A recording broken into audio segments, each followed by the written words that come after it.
Search and destroy strategy, overgrown defense. Keep in mind this is not one continuous game, it is only meant to show you one or two possible paths of thousands available.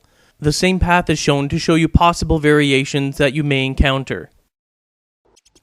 Alright, 8 or 9 times out of 10 I'm going to be going to A to set up defense. It depends, number 1, where the enemy went, number 2, where my teammates are going.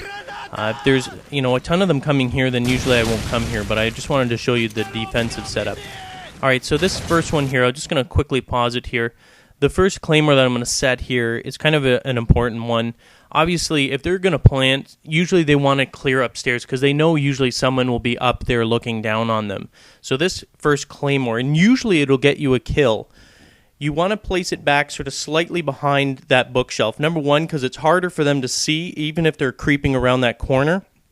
But you got to make sure that that first line, that first laser line coming off on the left side of that claymore is going straight along that wall covering that door. The reason being is it makes it slightly aimed inward, and when they run through there, you don't want them to go past the blast radius. So when it's angled like that, they're going to trip it the second they walk through that door, and it's aimed outward. So that's where they're naturally going to run, and that's why I do it. So after that, we're going to go actually back upstairs. Now, normally I don't place a claymore right here, and I'm going to pause it again. Again, you want to angle it. You want to angle it slightly inward. If they're going to come up, that's another good one. Slightly back again, away from that door and hugged into the corner, because you don't want them to easily see it, and you want the blast radius to sort of show outward. Normally I would do the back staircase, but someone else has taken it.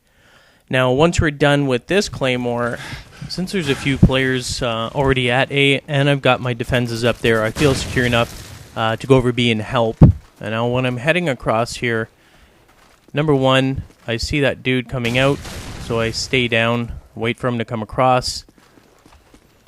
I don't know how the other teammates didn't get him, but it doesn't really matter. That bridge that I went across, that was a dangerous maneuver, especially if there's a sniper on the other end. He's looking for there. Normally I would go under on the side of the bridge and come up the valley on that side, but I took a chance. Exactly what I'm doing there. Now, when I'm jumping down there, I'm not just haphazardly jumping. I'm actually looking in the far corner there to see if there's actually a sniper. So it wasn't that I was just sort of carelessly. Exactly where I'm pointing the reticule there. My teammates are able to pull a win from this one. Alright, this time we're going to go and defend B, and as I said before, when you're crossing this area, go on the side. Don't go across the bridge. You're liable to get killed by a sniper. Even at that point there, when you come up, it's kind of dangerous. I take the outside because it's fast. SMG and extreme is very important to get into position quickly. Alright, I'm just going to quickly pause it here. I'm just going to let you know exactly what I'm doing here. Normally when I rush this side and when I'm rushing B, when I'm heading on the outside there, I'm looking towards that big fuel tank on the outside towards the barn to see if I can see anyone running that way, because that's normally where I will catch them if they're rushing. If I don't see anyone there, I assume that they actually cut through that little opening on the other side of the barn there and are actually coming on the outside of the building. So I just quickly dart in this room, and I'm looking at both those windows. I'm not looking for anything else. I'm just strictly looking out there to see if I can see any movement. If there is, then I'll choose to engage them on that side. But in this case, there isn't, so I duck out and I go back the other way. Maybe they're a little slower, which evidently they are. Is that nigga Ronald sniping everybody?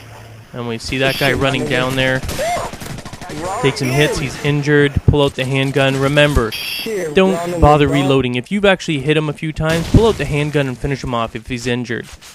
You just got to learn to get it a little bit faster here.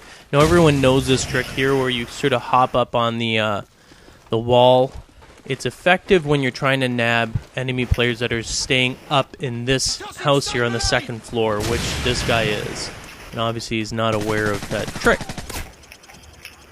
Alright, we're going to go to B again. A, I find to be pretty easy to set up defenses. You claymore the bottom, you claymore the rear, and you overlook, and as long as you're careful, you should be able to defend. It's this area here that you have to be a little more careful. Again, down and up the side of the bridge, rushing on the outside. Now, what's funny here is you can actually, if you just saw that for a split second, the enemy actually ran on the wall right past me, and I missed him. I could hear him, which is why I'm sort of running in the outside here, a little confused. But I go upstairs because that's where I assume that he is. I can hear him. Again, I wasn't sure where he was, but then he makes... it's not his fault, but his leg sticks through the roof. And of course I take advantage of it. It's just a wooden roof. Can kill him right through it. So that guy is done, which is brutal. Extremely brutal when they get into that position. I find it's actually pretty easy to defend on the rooftop there. Now I don't have any claymores, so I have to constantly check the bottom. And I have bomb squad on, which is a good thing because I may have eaten that one if I didn't know. Now when I destroyed it, you notice again I removed myself away from it.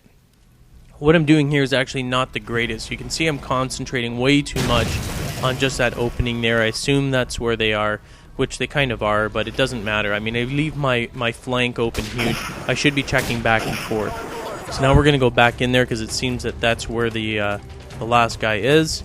I'm hoping he's going to come out. He doesn't. We're going to destroy that last one. And if those are his, he knows I'm coming this way. So there's no point in waiting. And there he is. Thanks for watching. Hope you enjoyed it. For more strategies on Call of Duty 4 and World at War, visit NextGenTactics.com.